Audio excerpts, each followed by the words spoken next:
On today's show, changes in the quarterback room for the Bucs. Next on this edition of the Bucs Report. Let's get it.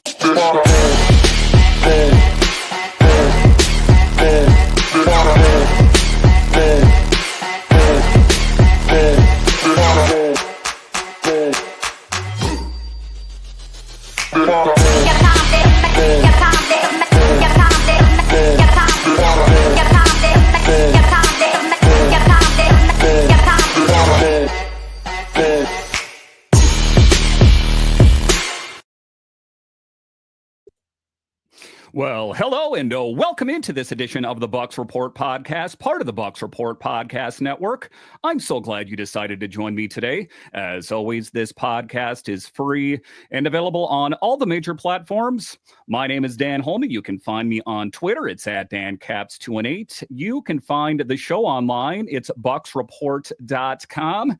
And the best way that you can help grow this show is to subscribe or follow the Bucs Report Podcast on Apple, Spotify, or wherever you find your podcast. Give it a 5-star rating, leave some comments, and tell your friends. I sure would appreciate it. So in this edition of the Bucs Report Podcast, Louie from the Frozen Pirate Podcast joins me. Louie, welcome to the show. What's going on, man? Happy to be here as always. I've done a little bit with the Bucs Report last season. Looking forward to this season. A lot to talk about, obviously. A pretty big day for the Tampa Bay Buccaneers. We're going to get into that. A lot of good things and a lot of questionable things on the agenda too, with the cut list there. Yeah, so I was writing the show today, and I kind of was writing it throughout the day, and I know that it was not a great idea, just considering the time of the season it is, that there's cuts being made. I'm like, well, this is pretty good. I'm going to go ahead and send this in my notes. And then tonight, a flurry of action that Kyle Trask is waived, and the future of Kyle Trask a bit up in the air. Something that shouldn't be too surprising, but we are where we're at right now. So let's dive into that here first. The Buccaneers appeared committed to Kyle Trask this offseason when they signed him to a one-year, $2.78 million deal. But his struggles in camp and preseason, paired with Teddy Bridgewater's emergence, shifted the quarterback room. After Trask suffered a shoulder injury, the Bucs are releasing him with an injury settlement. That leaves Baker Mayfield as the starter, of course, Bridgewater as the backup, and Connor Bazelak likely stashed out on the practice squad. So the question for you, question number one, what was your first reaction when you saw the news that Kyle Trask was being released after the Bucs just re-signed him this offseason? I really wasn't too surprised, Dan, just because of the simple fact this is a guy who was drafted during the Brady era. We all thought, including myself, figured this was the quarterback of the future, but unfortunately, it didn't pan out that way. And obviously, the organization and the Buccaneer coaches, etc., they've got a better look at Kyle Trask, and we really haven't seen much of Kyle Trask. There was some things in the preseason. He came out very, he came out strong the first preseason game, right? And after that, it was just very lackluster.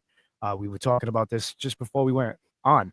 And there's a lot of questionable things that I've seen with Kyle, his throwing motion, questionable decisions that he makes. So to answer your question, was I surprised? No. The writing was on the wall when they brought in Teddy Bridgewater. And I just knew from there that, hey, I think it's probably time that they're going to move on from Kyle. I thought they were going to keep him on the roster just because maybe they could use him for trade, because there's a lot of trading going on right now, or there was, because there are teams out there that are going to get desperate for a quarterback. I wouldn't be surprised if he lands somewhere very quickly, though. Yeah, the tough thing for Trask, and if we can rewind time a little bit, we remember when Baker Mayfield first came here, and there was this supposed quarterback battle, which I never really bought into. I think it was just tactics to make both quarterbacks get the best out of both of them. I don't think that Baker Mayfield was ever too concerned about it. But that's where we're at. And this, in camp here, we saw that Baker Mayfield suffered a hand contusion. And I think that is what shot a shot across the bow of the Buccaneers. Jason Light, we might be going into the start of the season with Kyle Trask, a relatively unproven commodity in the NHL. And I think that was a scary thought for them. So, if you look back historically, there is a history with Teddy Bridgewater and the Buccaneers that, he was supposed to have joined this team at different points along his career, but it seemed like the right fit right now. In a very small sample size, what have you noticed and what do you like about Teddy Bridgewater's game? He's very confident in the pocket. He throws a pretty ball outside. I know a lot of people are upset with him because of the pass that he threw to McMillan. Listen, that can happen on any given play. It happens. Things like that happen. But if it came down to, Baker going down, and knock on wood, I hope that doesn't happen, I would feel a lot more comfortable with Teddy Bridgewater just because he has more experience and more playing time. Kyle has very limited playing time, especially with starters and so forth. Teddy has more, like I said, more experience. His career was he had a lot of setbacks with injuries and stuff. But I mean, if you ask me who you would want under center, Trask or Teddy Bridgewater, I'm gonna go with Teddy Bridgewater just because I feel like he can really lead the team to some victories. Kyle, I don't have a lot of faith in him. And, to rewind, like what you were just talking about, I thought when and we're going to go back to when Dave Canales first came in, I thought him and Canales were going to be a good match just because, you would think they wasted a second round pick on this guy, local guy. Not only that, he sat behind Brady for, was it 2 years? I believe it was 2 years. He sat behind Tom. And you would think that they're bringing in, Dave Canales, and you saw what Dave Canales did with Geno Smith. He did fantastic with him. And now you see what he's doing with Bryce Young there in Carolina.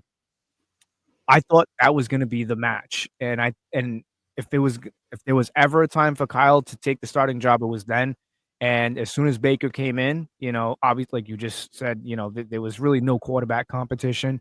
Once they brought Baker in, I kind of figured, I'm like, I don't think they're going to go with Kyle, because if they believed in Kyle, they wouldn't have brought in a guy like Baker Mayfield, because we all knew Baker could still go. It's just, I believe with this system and this and these receivers and running backs and the offensive line at the time, I'm not saying Baker, I'm not saying like Baker has nothing to do with the success of the team. But I mean, you could put pretty much, I wouldn't say any quarterback, but a lot of these quarterbacks you can put back there, it's plug and play. The offense, the guys, the weapons that are on this team, it's a quarterback stream. So, but with Kyle and Baker, like I said, when Baker came in here, I knew he was going to be the guy. And I just knew the writing was on the wall. And if there was a time, like I just said, if there was a time, he would have took the starting job, but he didn't. And we haven't seen anything from Kyle. So I think it's just time I think they did the right decision, part ways, because at this point, you're just taking up a roster spot, in my opinion. It was one of those tough things that it was always supposed to be his time, but never was his time. And that's kind of the hard part about being a backup quarterback, is unless there's an injury to your starter or the starter just turns into a horrible quarterback, some seasons will go by and you get no opportunity. I think that most recently Kyle Trask had mop-up duty against Atlanta last season. And so not a lot of experience, and there's a lot of pressure on you. In that brief snippet, you better impress or people are going to call you garbage. I cover a hockey team as well, and they have backup goalies, and even they get more play than backup quarterbacks get. So to a certain extent, I think it's a bit unfair for backup quarterbacks that they really need to impress. Otherwise, like I say, people are willing to just say quite horrible things about you. So now you take a look at the quarterback room. It is going to be Baker. It's going to be Teddy. And then Bazelak, I guess, is how the trajectory of all this is going to unfold here. And it's one of the things, follow the bouncing ball, because I've heard not too long ago, before this happened, like a week or so ago, that it was going to be Trask as the backup, and then they were going to try to hide Teddy Bridgewater in on the practice squad or something. As it turns out, it was kind of an evolution, and I think that what we saw in the most recent game here made it quite apparent that he wasn't up for the task at hand.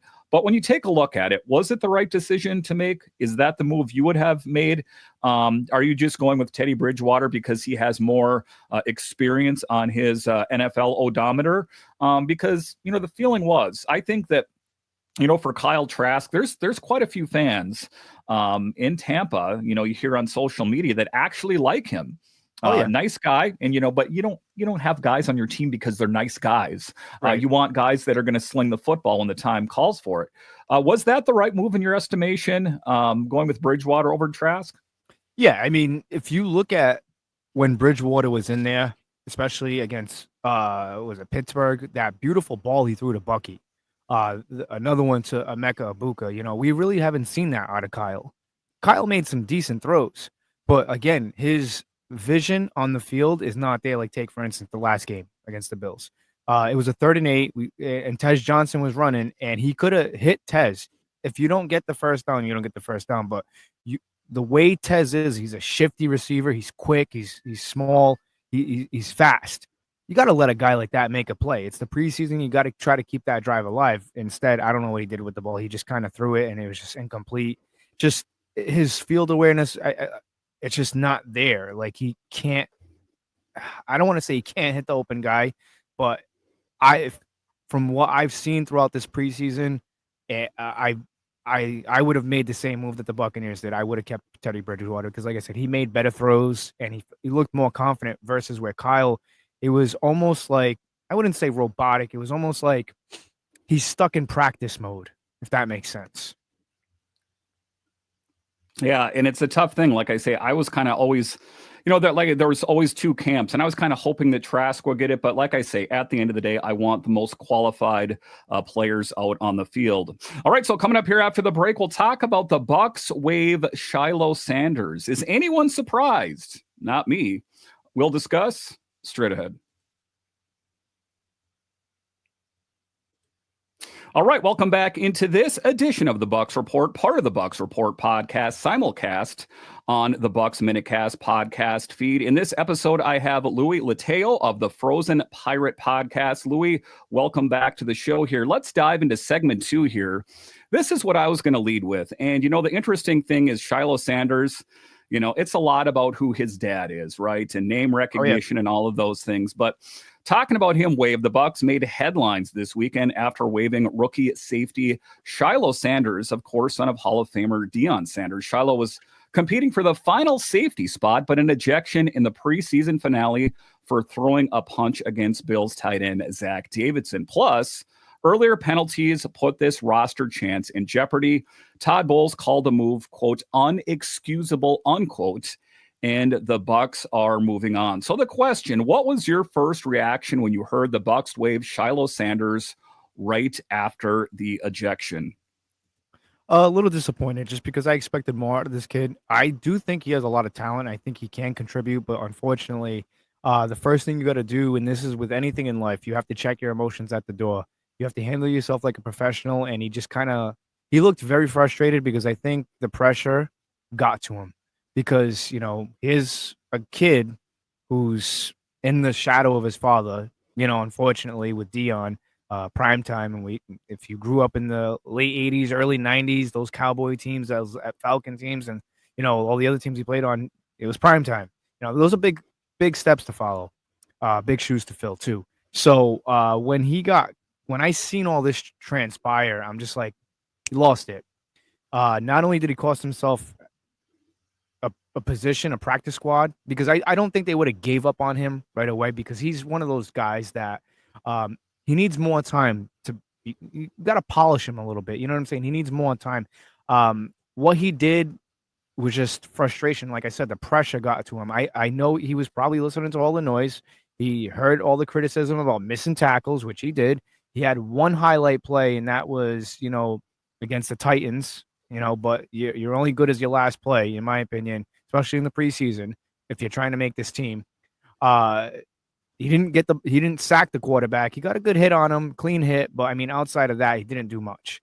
And I think he started to listen to all that pressure, and I think finally it boiled over, and I think it got the better of him early on in that game, and he threw a punch, and that was the end of that. And honestly, I know Drew Rosenhaus is his agent, and I know Rosenhaus has a good relationship with Jason Light and Todd Bowles. I think it was just kind of maybe a favor. Who knows? But I mean, I know a lot of people are upset with it, I've been hearing things about, oh, Bowles kind of handled that wrong at the press conference. I don't think he handled that wrong by any means. He told the truth. Like, you can't do that stuff, especially if you're trying to make the 53-man roster. You don't throw punches. That's not something it's like starting a new job. Just because somebody aggravates you, you don't go and punch him in the face. You don't do that, especially if you're trying to stay somewhere long term. Do I think he's going to end up on somebody's team? I don't think he makes a 53-man roster. I do think he may end up on somebody's practice squad, or I think I seen some news where somebody owns the rights to him or something. So I think a Canadian Football League. I'm not 100% sure. I have to go back and check that out. But you can't do stuff like that. And that's to all the young kids watching too. If you play football, you can't let your emotions get the better of you like that. If you just got to keep those things in check, and you have to remain humble, and you have to be a professional. It's not over after you get cut. Yes, he's still young, but unfortunately, I think the pressure just, Dan, it got to him. The thing of it is that his last name opened doors for him. His talent did as well, but it's up to him to not just ride on his father's coattails and to be that player. If he wants to be thought of in the same breath as his father, then he's going to have to bring it the same way his father brought it. So it was a bit of a difficult thing, I got to imagine, for him, and also his father, which, I'm sure was his biggest fan at the end of the day. I know the answer for me, of course. Do you think this was more of a discipline thing? Or do you think it was a performance, or was it a mixture of both in your estimation? I think it was more of performance. I don't think it was discipline. I think it was more of performance. He didn't do enough to make this team, and I've said on my show numerous of times, I said this team needs football players. Like, they have a lot of depth. They have a good infusion of youth. And even on the 90-man roster, there's so much talent. That's why these positions are hard to come by with the Tampa Bay Buccaneers, especially at the safety position with Tyke Smith, Antoine Winfield Jr. I mean, the list goes on and on. I was pulling for Shilo because I know what he can do. But the problem is when you're controlled by emotions like that, you're not gonna. It's hard to stay level-headed. And to answer, like, I'm just. Again, I don't think it was a discipline thing. I just think that it was more of performance because he missed a lot of tackles. He just looked out of place. When receivers caught the ball, when there's running backs coming through, he looked lost. And you can't have that on the field. I get you can make some splash plays here and there. I get you're a thumper. You can hit. But you can't take a roster space from somebody who's outperforming you. And it goes back to what you just said, the last name being Sanders. I think that maybe he thought that my last name is Sanders and I'm going to make this team no matter what. And I think he got humbled. I think this is a rude awakening. I hope he comes out better. I hope he comes out, more level-headed and realize that stuff is not going to be tolerated, especially not in a Buccaneers locker room where this is a very family-oriented locker room and they don't tolerate that nonsense, man. So, I understand Mike had some situations with Marshawn Lattimore, but that's a completely different scenario. This is a preseason game. You're fighting for a roster spot. So to answer your question, no, I don't think it was a discipline thing. I just think it was more of a performance thing. If it was a discipline thing, he would still be on this team. But I think he would have been handled behind the scenes. But again, he didn't. It's not like, Dan, he put up 3 sacks. He had 2 interceptions, nothing like that. You got a QB hit. That was it. All right. So the last question in this segment here is Coach Bowles said, quote, "You can't throw punches in this league," unquote. Do you think Sanders' ejection was the final straw, or was he already on thin ice? I don't think he was on thin ice. I just think that, again, going back to what I said, he didn't do enough. And I think he started to feel, and if you go back and you look at that, there was a lot of hand fighting there. It was on both sides. And again, he lost his composure. That's what it came down to. And I think, again, it boiled over the frustration, all the stuff that people were saying. These guys do listen to the media. I don't care what anybody says. They listen. There's plenty of podcasts out there, like DAE and all that stuff. Like, they listen. And there's no shortage of people saying this and all that. And I think that he was trying very hard to fit in with this community. And I just think that listening to the feedback from people and, this isn't Colorado. Daddy's not here to hold your hand, man. unfortunately, this is the big time. And, and I had somebody on my show who just got caught, Devon J. Thomas, and I asked him, what's the biggest difference between the pros and here? He goes, everything's different. He goes, it's faster. People are faster. People hit harder. And the mentality of the game is a lot different. And again, I hope the best for Shilo. I really do. Yeah, a tough break for the kid. I hope that he lands on his feet somewhere. All right, so coming up here after the break, we'll talk about the preseason is over as the Bucs prepare for game 1 of the regular season. What injury concerns have us the most concerned? We'll discuss straight ahead.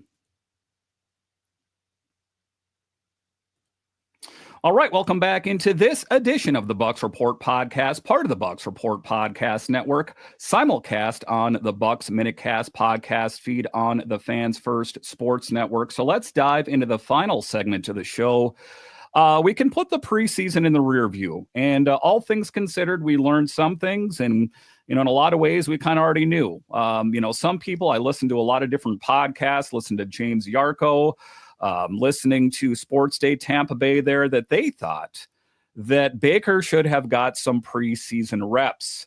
As it turns out, he didn't. And what I heard is that he was actually ill in the last game or the game before, so he couldn't have played anyway.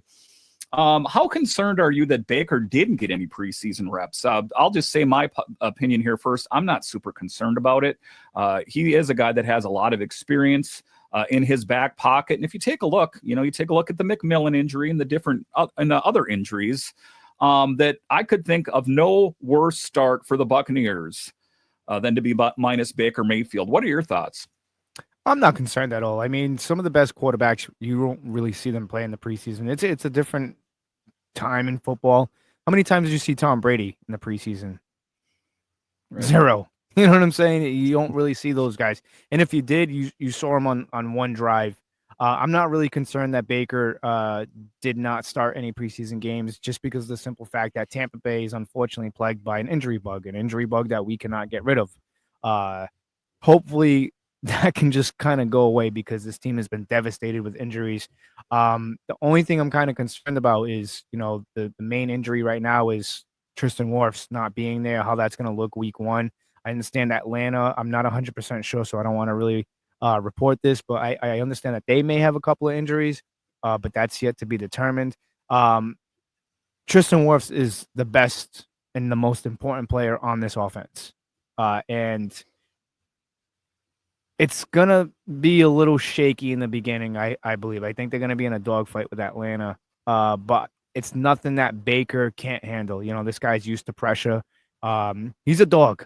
And he doesn't need the preseason, I don't think, in my opinion. The preseason is for younger players trying to make the team, guys that need the reps. Obviously we've seen Bucky out there.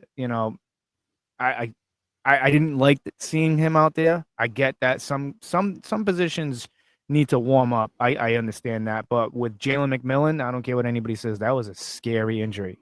If you go back and look at that, and my girlfriend's a nurse, and she saw that, and she's like, "That's not good," And you saw the results of that, 9 weeks, maybe more. And he was supposed to be a big part of this offense, I believe. So I didn't want to see Baker out there, because freak accidents do happen. Again, like I just said with Jalen McMillan, I didn't want to see that happen with Baker. So no, I don't think they made the wrong decision. I'm not concerned that he didn't play. Like I said, Baker is a professional, and like I said, I know he's going to be ready week 1 against Atlanta. All right, so let's talk next about the wide receiver room. We know that Godwin was going to miss some time here in the beginning of the season, but the McMillan thing, like we just talked about, was one of the things that, I hate to be a revisionist or Monday morning quarterback. It shouldn't have happened. They should have had the most bubble tertiary guys out on the field, but it is what it is. Football's a risky sport. So you take a look at Emeka Egbuka. And listen, the Buccaneers got quite a bit of grief for the position that they drafted in this last draft here. Many people had different hopes for them. But as it turns out, Jason Licht, a masterclass, not just looking at the present, but lifting his head up to the future, because he knows that Evans and Godwin Well, they're kind of on the back nine of their football career, relatively speaking. We know Godwin's injury prone. Evans has been prone to injuries, hamstrings, those kind of things here as of late. So having a guy like Emeka Egbuka in the mix is huge. And, you take a look at it. Some people said, why all these wide receivers? You got Sterling Shepard and all these other guys in the mix there. When we take a look at the wide receiver room, are you concerned going into the season? Me here personally, I don't have a whole lot of concern. Would the Bucs be better with McMillan and Godwin? Of course, but I think that their depth is really going to shine through. What are your thoughts? I'm 50-50 about it, and I get a lot of people are high on Ryan Miller, and I am too. I think he had a fantastic preseason. But that was against second and third string guys. I am curious to see how this guy's going to match up against starters. It's a different game. Sterling Shepard. I like Sterling Shepard. Can't really make the big catches, and we saw that last year. And he's a year older now. You have Mike. You have Emeka Egbuka, which I'm very high on.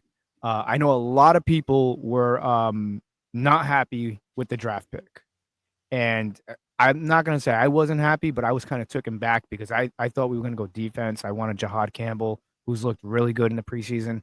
And there was a few other players that I wanted. So when they took Emeka Egbuka, I was kind of like taken back by it because I didn't understand how severe Chris's injury was. And so I told myself, I said, they took Emeka because Chris is not going to be ready maybe a couple of weeks. I'm hearing that it could be longer, like maybe mid-October, early November. But once I started seeing Emeka Egbuka more and more and started doing my research, I mean, Ohio State, those guys are pro ready. You know what I'm saying? The receivers they put out there, they're pro ready. And you've seen some of the catches that he's made in the preseason, his route running, like it's so polished. And pairing him with Mike, I would feel more comfortable if McMillan was out there as well, because I feel like Egbuka is another reflection of Chris, and Mike has said that during training camp. He catches the football, he's like a running back. Who else is like that? Chris Godwin catches the football, he's like a running back. He goes. I am a little concerned about this wide receiver room because, like I said, they're thin, but I feel confident in the showing of Ryan Miller. I feel confident in Emeka Egbuka. I actually put some money up on FanDuel that he's going to win Rookie of the Year. He's going to get a lot of targets, man. And like I said, I think there's a lot of people in the league underestimating him, especially and if he can really show up and give you 6, 7, 8, 9 catches a game, that really takes the pressure off Mike. Eventually, they're going to start going towards his way. And hopefully, I want to see Mike get 1,000 yards early on so we can kind of get that done and over with. But the wide receiver room, like I said, the only people that really make me nervous is Sterling Shepard. That's it. Tez, I love Tez Johnson. I like what he does. But again, I want to see you against now first stringer guys. Because again, what you saw in the preseason is you're going up against guys, that are on an equal playing field, like second and third string guys fighting for jobs. Now, when you enter week 1, you have starters on defense that want to take your head off. It's a different ball game. It's a different level of play. The intensity is way up. And I hope he can repeat what he did in the preseason into the regular season, because I'll tell you what, Dan, if he can replicate what he's done in the preseason outside of that muff punt, I don't ever want to see that again. But if he can replicate what he did, I'll tell you what, this kid's going to be the Swiss Army knife. Him and Bucky Irvin are going to be dangerous, very dangerous in this offense, and it's too bad we're not going to see this whole offense together as one unit early on to start the season, everybody healthy, because I'll tell you what, I don't see many teams that could stop that offense if they were healthy. All right, good transition. Last question here, talking about the running backs here, talking Bucky Irving, who, let's be honest, came on strong last season. We know that last season it was Rachaad White, at least to start the season, as RB1. But Bucky Irving, for me, has more of that explosive. He can find the hole and exploit it and just go for it. And Rachaad White always seems like there's a bit of a stutter step there. And also that you take a look at Tucker as well, that I think that, the running back room, for the Bucs is pretty deep as well. What are your thoughts on that? Is Bucky? I mean, it's a no-brainer. Do you feel comfortable in the pecking order, if you will, that it's Bucky, it's Rashad, and so on and so forth? Oh, absolutely. I've been saying this since last year. We have a three-headed monster at running back. Sean Tucker, Rashad White, and Bucky Irvin. And what makes them a three-headed monster is that they individually have their own unique way of running the football. You have Bucky Irvin who can gash you, who, if he hits that hole and he has a little bit of open space, he's gone. You have Rashad White who can catch the football out of the backfield. But one of the most important things that Rashad White does is blocking, picking up the blitz. He is fantastic at that. And then you have Sean Tucker, who is like a mini wrecking ball. When he can lower his shoulder, he's like a little, I wouldn't say a pinball, but I call him little Mike Allstott. Like, I know those are big shoes to fill, but I'll tell you, he runs violent. He's a downhill runner. And as far as this running back room, I think you're going to see exactly what you saw last year. I think Rashad White's is primed to have a big year, entering a contract year. I don't think he'll be back with the Tampa Bay Buccaneers, unfortunately, because I don't see them gearing up to pay two running backs. Maybe not. I don't know, but I know there's a couple of guys that are going to need contracts on this team. Some important signings, Baker being one of them, I believe. So I think you're going to see a lot of Rashad White week one, just because of the simple fact Tristan Wirfs is out and he's there to pick up the blitz. So I wouldn't be surprised, like I said, if you see Rashad White a little bit more than Bucky week one. Because, I think Rashad's a better pass blocker than Bucky. Bucky is very explosive. Bucky can catch the ball out of the backfield too. But Rashad White all around is a better pass catcher out of the backfield, because we saw it. We saw what he did last year. So I'm very excited about the running back room. They're the three-headed monster, and Sean Tucker is really going to show up too. I hope he gets some carries. And like I said, these three guys can really wear down a defense. And a lot of people are saying, they're going to be airing out. I don't think so. I think they're going to run the football. I think they're going to be a running football team first. I think they're going to shove that football down people's throats. I really do. I think, because what better way to really take a top off a defense is to wear them out with the running game, be successful at running the football, and then having that defense play a little bit closer to the line, loading up the box, and you can take the top off with Mike or Emeka. Emeka will make you pay. I'm telling you right now, if you get Emeka Egbuka one-on-one, Emeka Egbuka will make a bad cornerback look like a really bad cornerback. And I'll put my last dollar on it. All right, Louie Leitao, thank you so much for your insight tonight from the Frozen Pirate Podcast. Why don't you tell everyone where we can find your work? So you guys can find me on YouTube, the Frozen Pirate Podcast. We put out, right now the schedule is a little messed up just because it's preseason. Now the regular season is starting to gear up. So we have a couple of shows that we're going to be doing. And then we do Around the NFL. Around the NFL is going to be every Wednesday. Myself and a few people, we just kind of go in there and we talk about all the top news so we can keep Buccaneer fans informed on other teams in the division. Some segments that we're going to be doing on Around the NFL is called State of the South, where we have a Carolina Panthers fan, a Atlanta Falcons fan, and a New Orleans Saints fan. We all know how we feel about those people. But we're going to have a little round table. And then on the second hour, we're joined by my co-host Jamie and Leo Haggerty of Amped Up Sports. What we do is we have a segment called The Match Vault. And what we do is we take two teams from different eras. Like last week, if you guys want, go back to go onto the YouTube and go check out the episode. We take two teams from different eras. Like we compared the 1985 Miami Dolphins and how they would match up in an AFC Championship game atmosphere against the 2007 Patriots. And we kind of just break down position by position, and we kind of have like a little round table and we talk about that. And we're getting ready to do that again this Wednesday. But yeah, the Frozen Pirate Podcast, Around the NFL is every Wednesday at 8:00. And then we're going to be doing pre-games and post games as well. Like I said, you guys can find me on Instagram, the Frozen Pirate Podcast. I will have the schedule up on the bio, and you can follow me on Twitter /X, whatever it's going by, Louie FPP. I'm on TikTok, but I don't really do too much with TikTok. And then I'm on the Facebook, Louie Leitao, on there as well. And yeah, man, Dan, I appreciate you having me on. Looking forward to coming on some more. Yeah, I appreciate it. Before I let you go here, I just want to make sure I got this all out there. This was from Jeremy Fowler. The Bucs plan to release quarterback Kyle Trask per source. He will revert to IR with a shoulder issue, then work out a settlement or release soon and look for a new team, just in case I wasn't really clear off the top there. But thank you so much for joining me on this edition of the Bucs Report podcast, and I'll talk to you again next time. Thank you.